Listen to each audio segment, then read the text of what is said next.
Good afternoon, everyone. My name is Gabe Grimminger. I am the president of St. Genevieve Middle School Student Council. I would like to welcome everyone to the Veterans Day Tribute Assembly. At this time, I need everyone to please turn off your cell phones so that assembly is not disrupted. Students, the purpose of this assembly is to honor our veterans for their dedication and willingness to fight for our freedom. This is a serious assembly, so your behavior must be respectful for these men and women. We expect you to listen, think about what is being said and presented to you, and remain quiet throughout the assembly.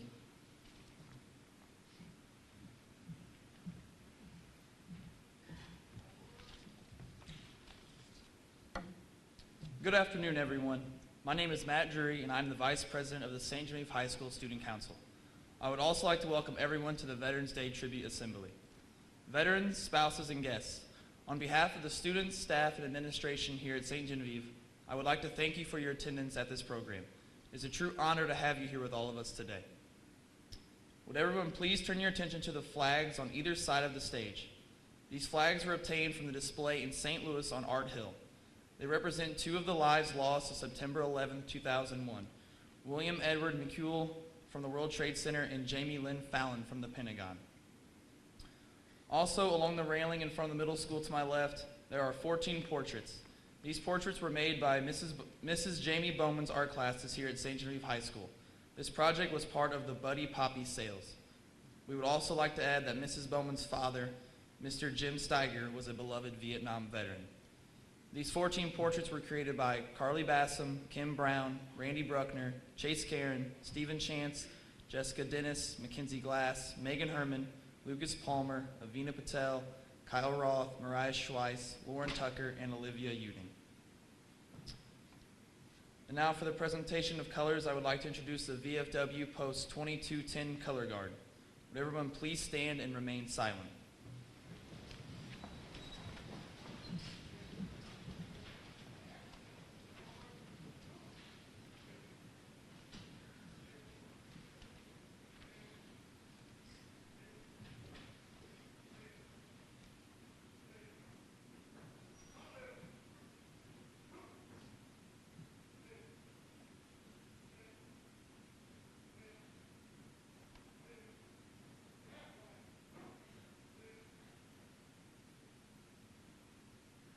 Present arms.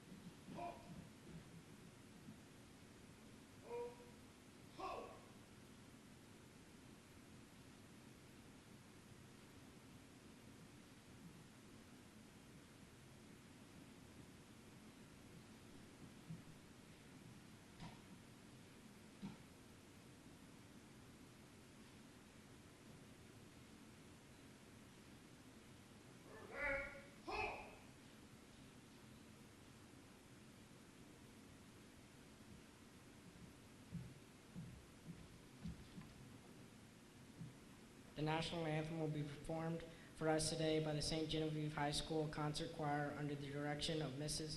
Michelle Jokish.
would like to call to the podium a distinguished veteran, Mr. Pete Papin and his granddaughter, St. Genevieve High School senior, Miss Erin Martin. Mr. Papin and Erin will lead us in the Pledge of Allegiance.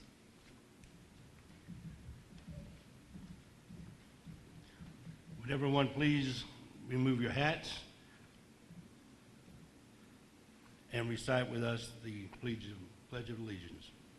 I pledge allegiance to the flag of the United States of America and to the republic for which it stands, one nation, under God, indivisible, with liberty and justice for all. Thank you. Cover.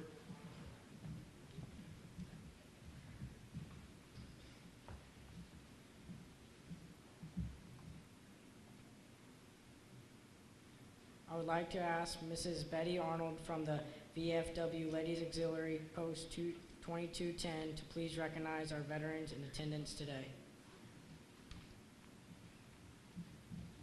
Be seated, everybody, please.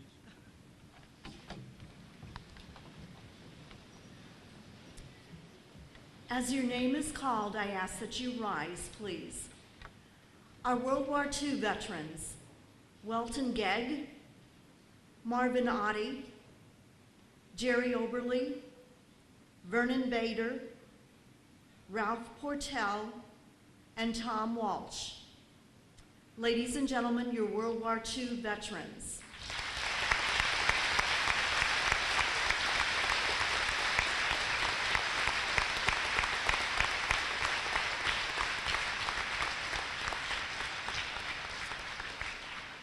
The Korean War veterans, Bill Fritsch, Victor Yokerst, Herb Nager, Melvin Pfeiffer, Vincent Weiler, Oswald Gegg, Norman Stupi, Louis King, Glennon Cabral, Edgar Roth, Raymond Bosler, Anton Ritter, Anthony Shilley, John Brillos, Herb Seibel, Irv Palmer, Don Hogue, Vince Stolzer, and Robert Roth. Ladies and gentlemen, your Korean War veterans.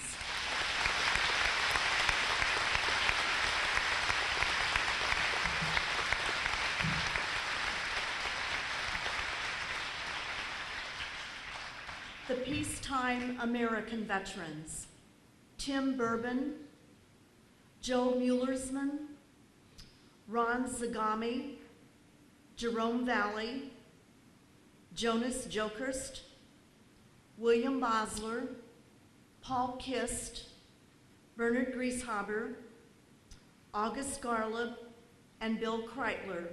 Ladies and gentlemen, your peacetime American veterans.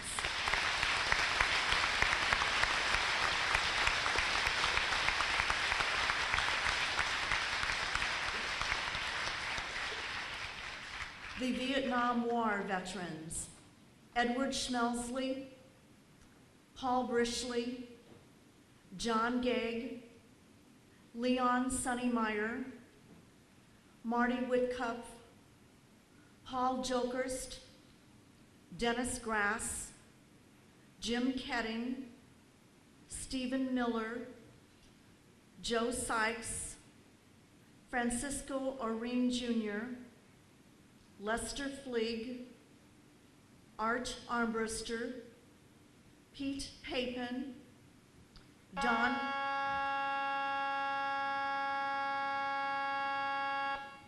Don Boyer, Al McDaniel, Art Papin, Mike Oddie, Bob Arnold, Dale Jett, Bob Seibel, Eddie Werner, Joe Lurk, Don Buat, Ray Gettinger, Virgil Boyer, Don Pritchard, Lloyd Schweigert, Robert Gustafson, Robert Kohler, Bill Gegg, Clarence Benair, John Eskew, Billy Hudson, Jay Davenport, Tim Miller, Everett Hurst, Marvin Gibson, Mike Schmelsley, Vernon Bowman,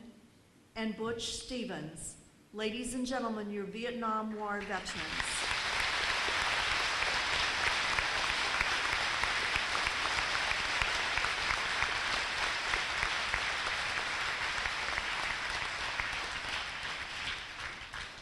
Desert Storm, John Moore. Ladies and gentlemen, your Desert Storm veteran.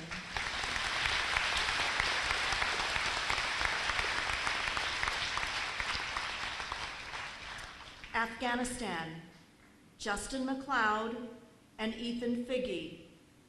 Ladies and gentlemen, your Afghanistan War veterans.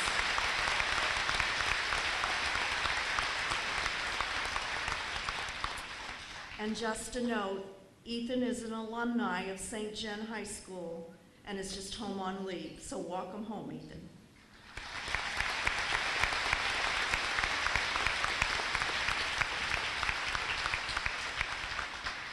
Iraq, Kyle Wall and Justin McLeod. Ladies and gentlemen, your Iraq War veterans.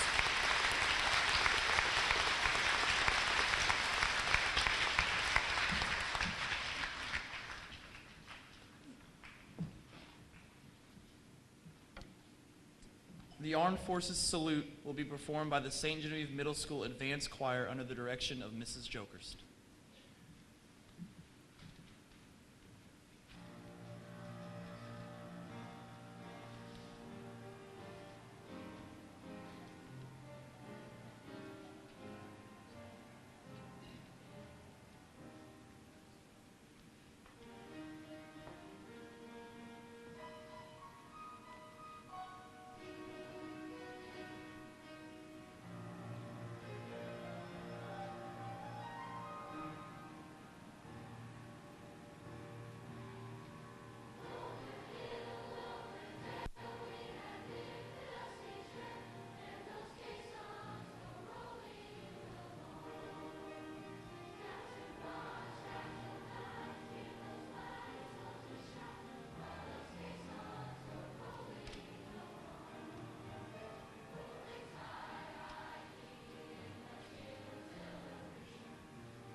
I would now like to recognize and call to the podium St. Genevieve Middle School students Miss Rebecca Gons and Miss Emma Fleeg.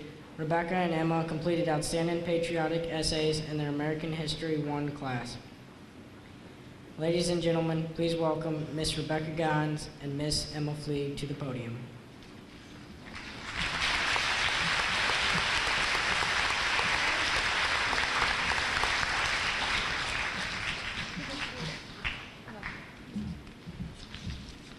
What it means to be an American. I'm proud to be an American because of what this nation stands for, freedom. I'm so lucky to live in a country where people are willing to fight and die for my safety and others around me.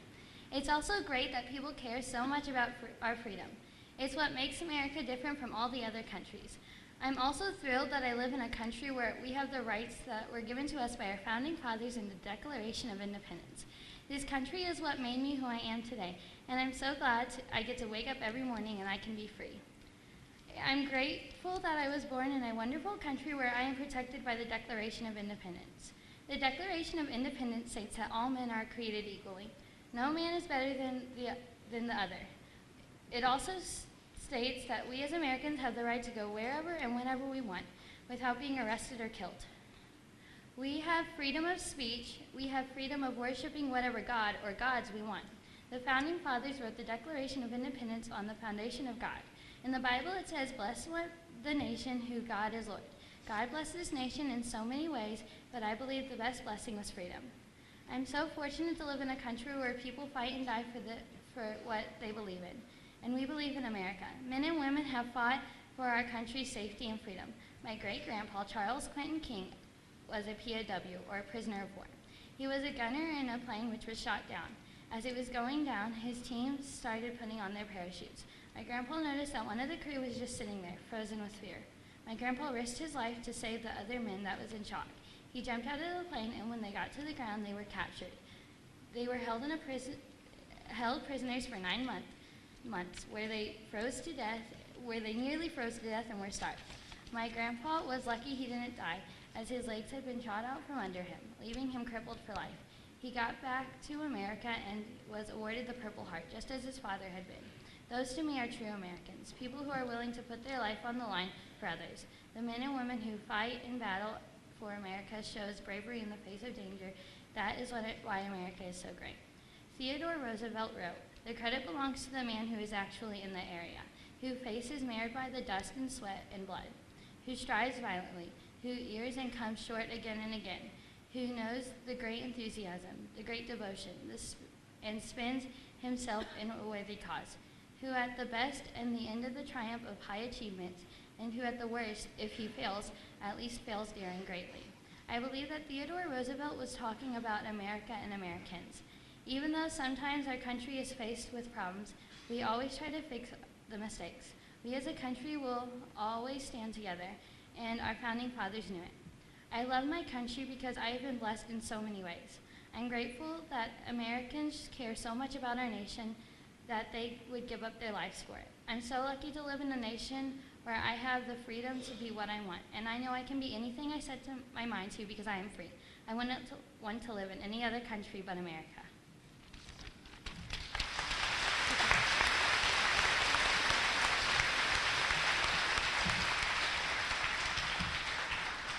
What being an American means. To be an American means to use the American flag when needed or to love your country. But that's not all. To be an American also means to believe, be grateful, and be thankful. You need to be connected, be you. Being an American means to study, to learn, and to know. The most important thing about being an American is to be free. 3 years ago, I lost my cousin, Michael J. Beckerman, in the Army. It was hard, but our family got through it. People joined in and held American flags along the side of the road when we were going to the cemetery.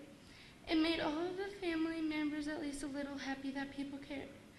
He will never be forgotten. Sometimes being an American means to remember those who you have lost or supporting those serving in the Army who fight for America every day so our country can continue to be free.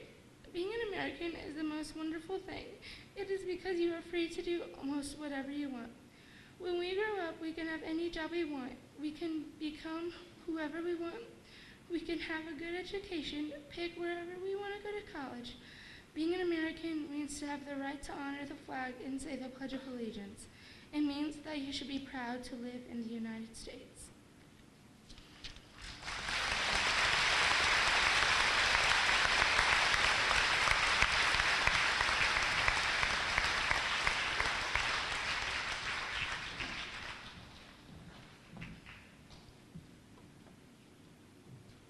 It gives me great pleasure to introduce our patriotic commentator, Marine Corporal Justin McLeod. Deployed with the 3/5 Star Course Marines, was on his third deployment when he was left a triple amputee after an IED blast in Sangin, which is part of the northern Helmand province of Afghanistan. Periodically taking enemy fire while on foot patrol, Corporal McLeod had already moved across a bridge when his teammate began to cross and stepped on a pressure-plated IED. The blast caused traumatic amputations of both of Corporal McLeod's legs above the knees and required the amputation of his left arm due to the extent of his injuries. Airlifted to Camp Leatherneck, crews stabilized Corporal McLeod for a flight to Landstuhl, Germany. Waking 4 days later in Bethesda Naval Medical Center, he would spend 5 weeks there before being transferred to Balboa Hospital in San Diego. Enduring more than 50 surgeries, Corporal McLeod continues his rehabilitation as an outpatient with daily physical therapy at Balboa at this time. Ladies and gentlemen, please welcome Mr. Justin McLeod.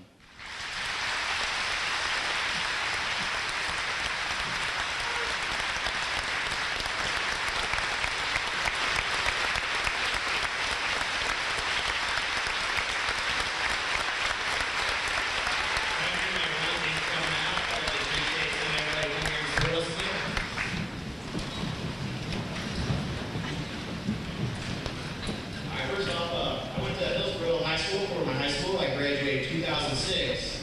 At that time, my plans was to go into college because I was actually going to go to college and into the military afterward because I wanted to be an officer.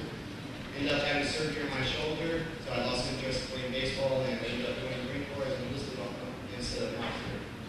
October 2006, I believe it was October 15th, was when I was actually left to go to boot camp. I went to San Diego at the NCRD out there.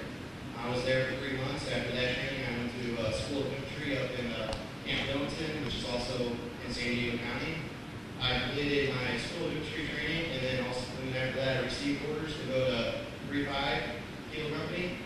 That's 3rd Battalion, 5th Marines. So they're also stationed in Camp Pendleton, so really just went down the road pretty much. When I first got there, we were actually asked to go on a Marine Expeditionary unit. And just pretty much go out and float around on water and basically just be there in case if they needed us in Iraq or even Afghanistan at the time. 3 months before we were deployed for that, we got the orders come down that we're going to go to Fallujah, Iraq, and that was our new deployment. My first deployment, I was in Fallujah, Iraq. I was there for about 8 months. At that time, it was kind of the recession period, so it was 2006, so I mean, some fighting was still going on. But majority of the fighting was already over. So I mean, at that time it was just more point-outs, trying to win hearts and minds of the locals, and just kind of get our word out to the locals also. On my third deployment, I went to Afghanistan, Sangin Valley. 2003 to 2010, the British occupied the area. 2/3 of their casualties from Iraq and the Afghan war came from the valley. So it was a very critical, loss for the British. And at that time, the British was pretty much over operating area. They thought it was pretty much pointless, not really any point to it. Americans ended up taking it because 85% of the heroin come from this valley and stuff. So that's actually how the Taliban fight us. They, harvest their heroin, sell their heroin to the drug lords, and then it gets dispersed throughout the world. And that's actually how they get their money to fight us and stuff.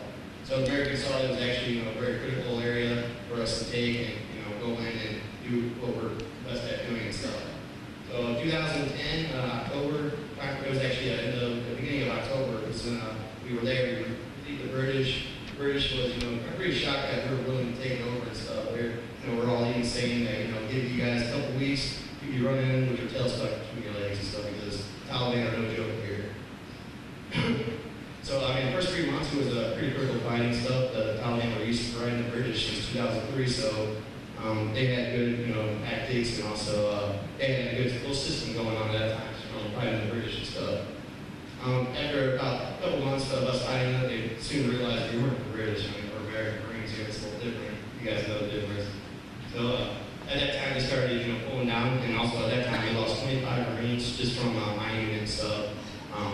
without attachment. I believe with attachments it was a 30-something. So out of that 3 months, we lost 25 Marines and over 2 members was wounded severely and stuff. At that time, before I was also injured, before I was blown up and stuff, we got a force in and we killed about 90% of the Taliban. So, I mean, yeah, we lost a lot, but they lost way more than what we lost. The day of my injury was a normal day. Pretty much every day we just patrol all day, come back, and pretty much start over the next day. But we got the mission for that day was to go out and check out possibly IED factory. IEDs are the bombs that they make, pretty clever ways to make it, but pretty much that's how, at that time, that was majority of the way they were fighting us because, like I said, we killed 90% of the Taliban fighters. So at that time, the only way they could really fight us was to laying IEDs. So we went out to the IED factory, eliminated, got more forensics and also any intel that we could pull off of that. And we're actually returning to the base at that time. We're about, say, 2 clicks, which is 1,000 meters away from the base, or 2,000 meters away from the base. And that's when we took contact from the enemy. At that time, I was assistant patrol leader of the squad, so second in charge. So what I would do is the rest of the squad leader would take majority of the squad, would lay down, suppress the fire, kind of get the enemy's attention. And I would take a small element and engineer and break off and kind of blink the enemy at the time. So I was in the process of blinking the enemy. That's when we took another pop shots from another machine RPG, that was a machine gun position. So at that time, I was majority of my element at that time was in contact with them. So we had contact with the main element and then contact for us. So me and my engineer were trying to find a way to kind of get around these guys just for we can do what we're asked to do and stuff. And then about that time, that's when we came up with a plan to clear through open field and stuff, and that would be probably the most honestly the best way for us to go about taking the mission out. So he was about 10 feet away from me at that time, and that's when I stepped on the pressure plate. The charge was offset from the pressure plate, and I was actually right next to the charge. It was to the left of me and stuff, and that's when I got blown up. When I got blown up, I mean, initially I knew, something was wrong. I mean, I seen plenty of explosions at that time, so I pretty much knew I was already blown up at that time. My buddy also, the engineer, he got hit, and he was affected pretty bad by the shrapnel because he was about 10 feet away, so the shrapnel picked up severely there because I was so close I actually really got affected by too much shrapnel. But by that time I realized I was blown up, that was when my buddy was yelling, and that's when I tried to get to my feet to start getting to the date and stuff. That's when I realized that I wasn't really able to move, and that's when I looked down and realized that my legs were gone on me up. At that time, I did have my left arm. It was severely mangled. My arm was actually later amputated in the hospital because I could have salvaged it, but it was really no point of keeping it. It was just really would have caused more problems down the road, and it would have been good. So that's why I went ahead and had it amputated. But after I tried to get to my feet and realized that I had no feet or legs at the time, that's when I tried to throw my gun up because the burst was still under fire and tried to get my gun up. But of course, my left arm was pretty mangled at that time, so I couldn't support it. But once the foreman got to me, they started, providing care and stuff. I tried to stay calm just because in those kind of situations, you try to stay calm as best you can, especially when somebody's trying to do a job, just because it's already very stressful. Don't need more stress. So I tried to stay calm as best I can while I did the care. The medevac came in about 39 minutes. That's actually a pretty slow medevac. But the reason why the medevac was so slow is because we were still under contact. We don't actually like to really land our birds or helicopters in a hostile environment just because that's more casualties, more gear to lose, and that's a win for the Taliban. So we actually try to clear out the area, try to get the fire and the Taliban under hand as best we can whenever we like to land in the medevac. About 39 minutes, the medevac came in. It was actually we were working with the British because at the time the American medevac was tied up because we had another medevac going north soon at that time, so they were tied up. So the British picked me up. First guy I saw was a British paratrooper. He asked me, asked me how I was doing, laid me on my back. And I don't know if you guys ever seen Pulp Fiction, but when they grab that big needle, shove it through your chest. Yeah, they did that to me. That was the last time I remembered. And that's when I went out. But reports later said I actually died for like 8 minutes and stuff. I woke up in southern Afghanistan at Camp Sebastian. It was about 24 hours after my injury. That's when I kind of started realizing what the significance of my injuries and stuff were, because when they were actually providing my care, they wouldn't tell me what was wrong, even though I kept asking them, but they wouldn't tell me. At that time, I was there for 24 hours, and they flew me to Germany. I was in Germany for even less. That's when they got me out to Melissa.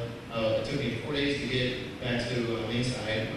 When I got back to the East Coast, my family was already there. There's an organization that took care of the cost and everything. Very, very well, nice organization out there, and there's actually a lot of them out there too. But I did the inpatient care, started that at Melissa Hospital, and I finished up my inpatient care at Balboa Hospital because they moved me to California. So my unit was from California, and they were actually due back within a couple months of that time frame, so I wanted to be back just to be there when they got back for homecoming.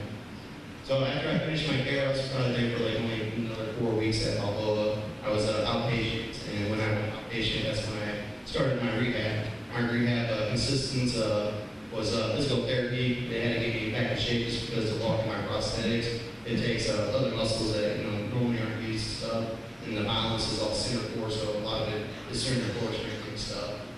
So I did physical therapy for that, prosthetics. They get like the best prosthetics fitted for me and all that stuff, and also occupational therapy, which is just strengthening my left arm and stuff.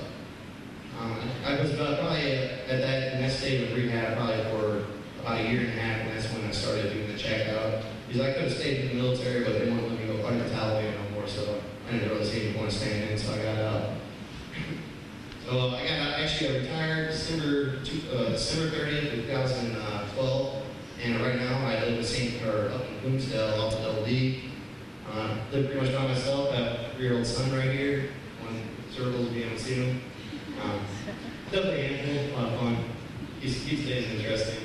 But I have him, half the time because his mom has him the other half time. But I have him, half the time, so definitely keeps me in. But some things that I like to do, like hobby-wise, I'm a big hunter, big shooter, and all that stuff. Pretty much able to do anything that I was able to do before. Just besides baseball, I kind of lost interest in playing baseball, but I did coach a team, so I still do some stuff with baseball. But other than that, honestly, I just look at this as just a challenge, a little more challenging. Yeah, I can, some things might be challenging, but I still do it. So it just really depends on how you look at it. But at this time, you guys, I can probably go on a few questions since I got a little more time left. So if anybody has questions, go ahead and raise your hand. I can try to take a few of you guys.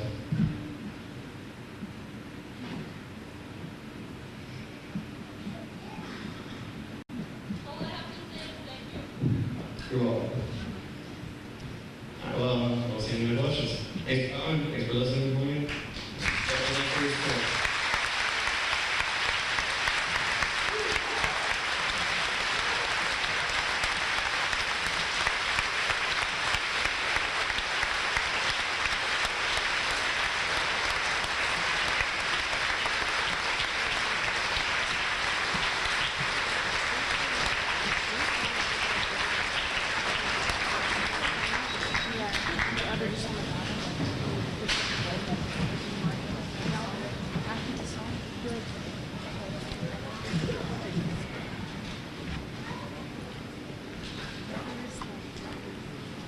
American the Beautiful will now be performed by the St. Genevieve High School Women's Choir under the direction of Mrs. Jokers.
Mrs. Lois Fleeg, member of the VFW Ladies Auxiliary Post 2210 and retired St. Genevieve R2 teacher, will now recognize our local distinguished veterans who have recently passed away.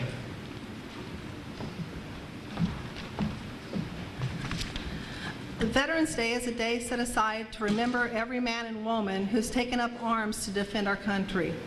We honor every soldier, sailor, airman, Marine, and Coast Guardsman who gave some of the best years of their lives to the service of the United States and stood ready to give life itself on our behalf. President John F. Kennedy once said, "A nation reveals itself not only by the people it produces, but also by the people it honors and the people it remembers." 24 million veterans walk among us, and on this day, our nation salutes all of them and their families. At this time, I would like to draw your attention to the tree of remembrance in front of me. Each star honors a local veteran who has passed away since our Veterans Day program last year. And I'd like to read their names. Glennon Fisher, November 16, 2012. Edwin Langley, November 20th, 2012. Raymond Beat, December 20th, 2012. Earl Wigger, January 3rd, 2013. Charles Ogle, January 10th, 2013. Thomas Winston, January 26th, 2013. Carl Stewart, February 10th, 2013. Louis Vaith, February 16th, 2013. Arthur Herman, March 9th, 2013. Larry Gamache, April 2nd, 2013. Donald Tatum, April 13th, 2013. Norbert Hogenmiller, May 6th, 2013. Eugene Offerman, May 18th, 2013. William Fisher, May 20th, 2013. Clarence Weiler, June 17th, 2013. Glenn Hoover, July 11th, 2013. Alois Fleeg, August 19th, 2013. John Krug, September 10th, 2013. Kenneth Ream, September 20th, 2013.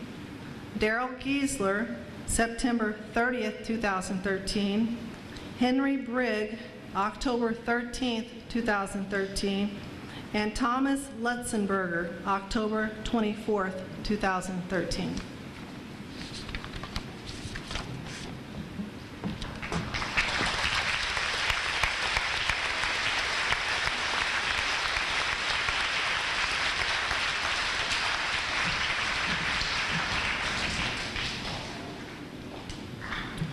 Members of the VFW Post 2210 will now conduct the moment of silence in the three-gun volley. Students, there will be shots fired during the three-gun volley. Please do not scream or laugh during this presentation. Immediately following the three-gun volley, Mr. John Wibbenmeyer, a retired St. Genevieve R2 teacher, and St. Genevieve High School band member Trey Humphreys will perform taps.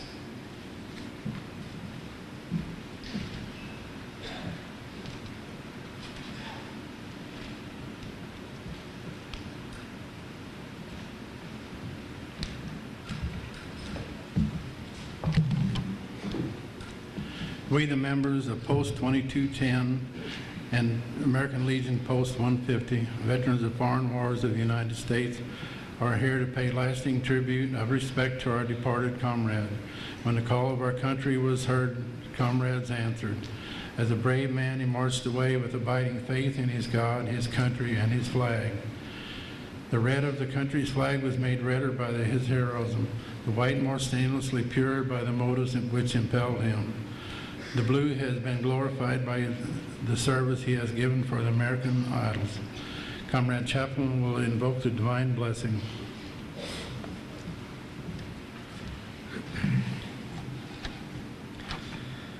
O God, Father of us all, we extend these final earthly tributes to our beloved comrade. Accept our prayers on behalf of the souls of your servant departed, and welcome him to your house to rest in peace. Look with mercy upon the loved ones bereaved by his passing, and comfort them through your tenderness. We ask this in your name. Amen. Officer of the day, by your command.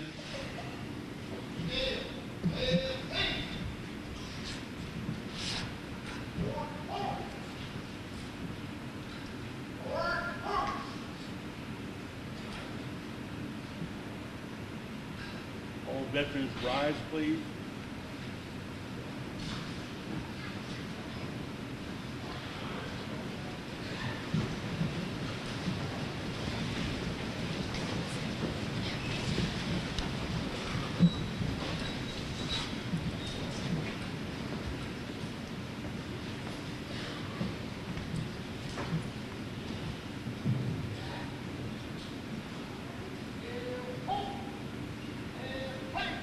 Please have arms.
Order, arms.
Mr. Scott Mercer, St. Genevieve High School Assistant Principal, will now sing God Bless America.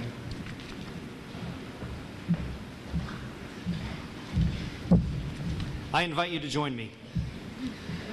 God bless America, land that I love.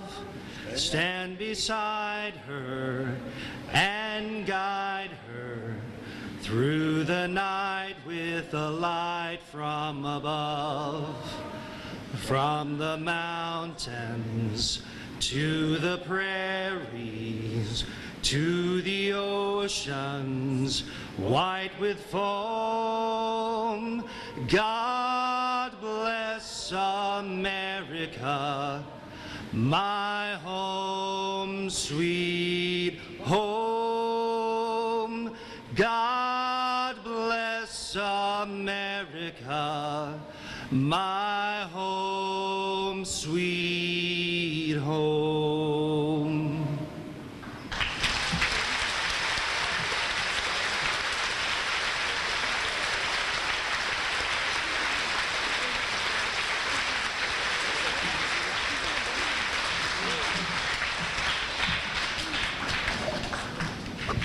If everyone could please be seated. And now for our closing remarks, St. Genevieve Mayor Dick Grimminger will now speak.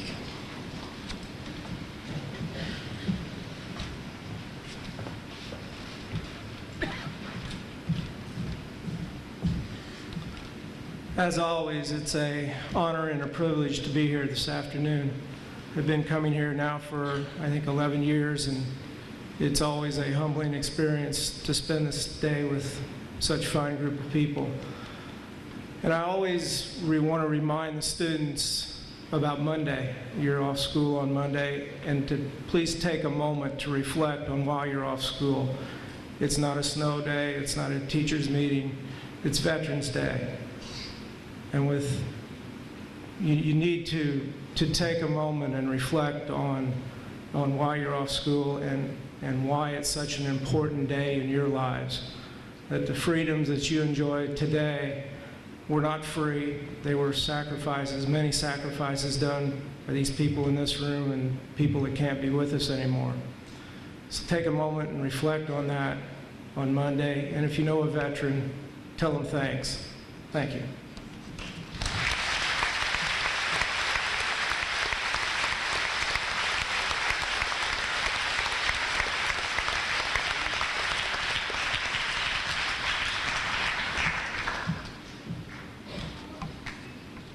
The VFW Post 2210 Color Guard will now retire the colors.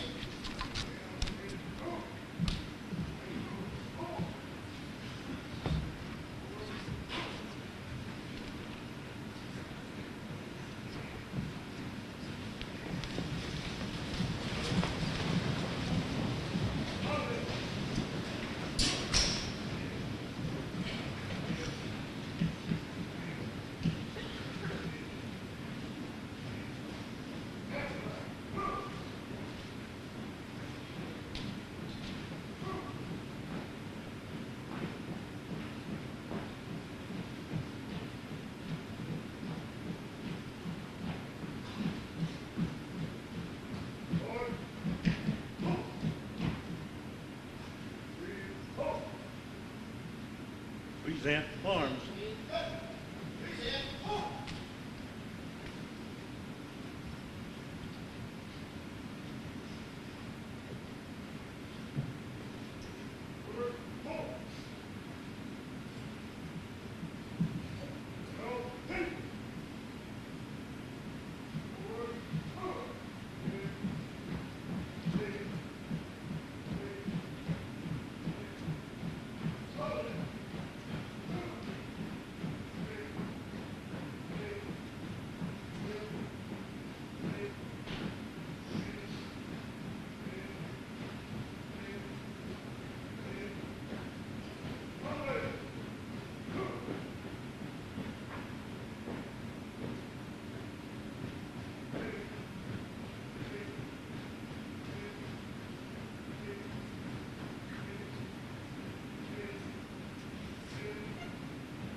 Order, arms.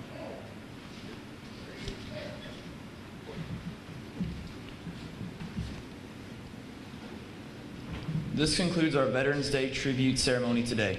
We would like to thank the veterans and their spouses for taking time out of their busy schedules to attend the ceremony today. Thanks to the vocal programs for their contributions today also. We would like to thank the students and staff for their attention and participation in the program.